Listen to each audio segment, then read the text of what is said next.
ನಮಸ್ಕಾರ ವೀಕ್ಷಕರೇ, ಆಯ್ಕೆ ನ್ಯೂಸ್ಗೆ ಸ್ವಾಗತ. ಬೆಳಗಿನ ಉಪಹಾರ ತಿಂದು 40ಕ್ಕೂ ಹೆಚ್ಚು ಮಕ್ಕಳು ಅಸ್ವಸ್ಥ. ಹುಮ್ನಾಬಾದ್ ಸಾರ್ವಜನಿಕ ಆಸ್ಪತ್ರೆಗೆ ದಾಖಲು. ಬೀದರ್ ಜಿಲ್ಲೆಯ ಹುಮ್ನಾಬಾದ್ ಪಟ್ಟಣದ ಬಸವತೀರ್ಥ ಮಠ ವಸತಿ ಶಾಲೆಯ ಮಕ್ಕಳು ಬೆಳಿಗ್ಗೆ ಆಹಾರದಲ್ಲಿ ಚಿತ್ರಾನ್ನ ತಿಂದು ವಾಂತಿ, ಹೊಟ್ಟೆ ನೋವಿನಿಂದ ಅಸ್ವಸ್ಥಗೊಂಡಿದ್ದಾರೆ. ಶಾಲೆಯ ಶಿಕ್ಷಕರು ಮಕ್ಕಳನ್ನು ತಕ್ಷಣವೇ ಆಸ್ಪತ್ರೆಗೆ ದಾಖಲು ಮಾಡಿದ್ದಾರೆ.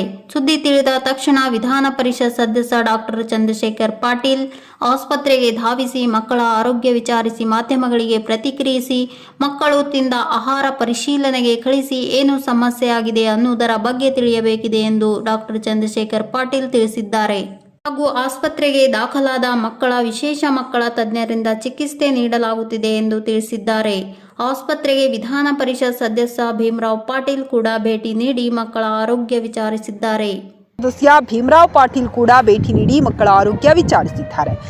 ನೋಡ್ತಾ ಇದ್ರಲ್ಲ, ಇದು ಬಸವತೀರ್ಥ ಮಠ. ಅಲ್ಲಿನ ಮಕ್ಕಳು, ಅಲ್ಲೊಂದು ರೆಸಿಡೆನ್ಷಿಯಲ್ ಸ್ಕೂಲ್ ಇದೆ. ಅದು ಏನೋ ಬೆಳಗ್ಗೆ ಪಲ್ಲವ್ ರೈಸ್ ಏನೋ ಮಾಡಿದಾರಂತ. ಆ ರೈಸ್ ಊಟ ಮಾಡ್ ಕೂಡಲೇ ಮಕ್ಕಳಿಗೆ ಅಸ್ವಸ್ಥ ಆಗಿ ವಾಮಿಟಿಂಗು ಮತ್ತ ಮೋಷನ್ ಆಗ್ತದೆ, ಹೊಟ್ಟೆ ನೋವು ಆಗ್ತದೆ. ಸ್ವಲ್ಪ ಜನರಿಗೆ ಹೆಡ್ಡೇಕ್ ಆಗಿ ಚಕ್ಕರ್ ಬಂದಂಗ ಆಗ್ತದೆ. ಅದಕ್ಕೆ ಮಕ್ಕಳೆಲ್ಲರೂ ಕೂಡಿ ತಾವು ಟೀಚರ್ಸ್ ಎಲ್ಲ ಕೂಡ ಕರ್ಕೊಂಡ್ ಬಂದಿದ್ದಾರೆ. ಇಲ್ಲೊಂದು ಎಷ್ಟು ಜನ ಇದಾರೆ, ಇಲ್ಲೊಂದು 40 ಮಕ್ಕಳು ಕರ್ಕೊಂಡ್ ಬಂದಿದಾರ. ಈಗ ಆಲ್ರೆಡಿ ಎಲ್ಲ ಮಕ್ಕಳಿಗೆ ಎಲ್ಲ ಚಿಲ್ಡ್ರನ್ ಸ್ಪೆಷಲಿಸ್ಟ್ ಅಲ್ಲಿ ಎಲ್ಲ ಡಾಕ್ಟರ್ಸ್ ಕೂಡಿ ಪರಿಶೀಲನೆ ಮಾಡಿ ಅವರಿಗೆಲ್ಲ ಈಗ ಐವಿಗೆ ಹಚ್ಚಿ ಈಗ ಎವ್ರಿಬಡಿ ಇಸ್ ನಾರ್ಮಲ್. ಏನ್ ಅಂತ ಪಡಿ ಏನ್ ಪ್ರಾಬ್ಲಮ್ ಯಾರು ಇಲ್ಲ.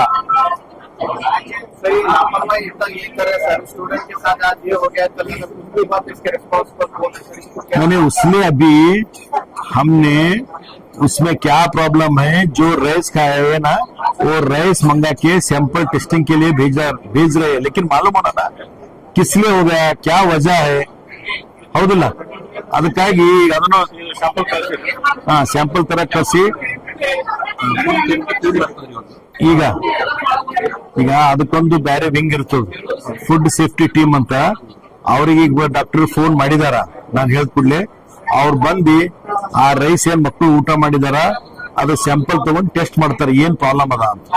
ಅದ್ರ ಮ್ಯಾಲ ಗೊತ್ತಾಗುತ್ತೆ ಅದು ಏನ್ ಅಲ್ಲಿ ಪ್ರಾಬ್ಲಮ್ ಆಗ್ಯದ, ಯಾವ್ದ್ರದ್ದು ಏನ್ ಪ್ರಾಬ್ಲಮ್ ಆಗ್ಯದ ಅಂತ ನಾವು ಪರಿಶೀಲನೆ ಮಾಡಿದ್ರೆ ಗೊತ್ತಾಗ್ತದೆ.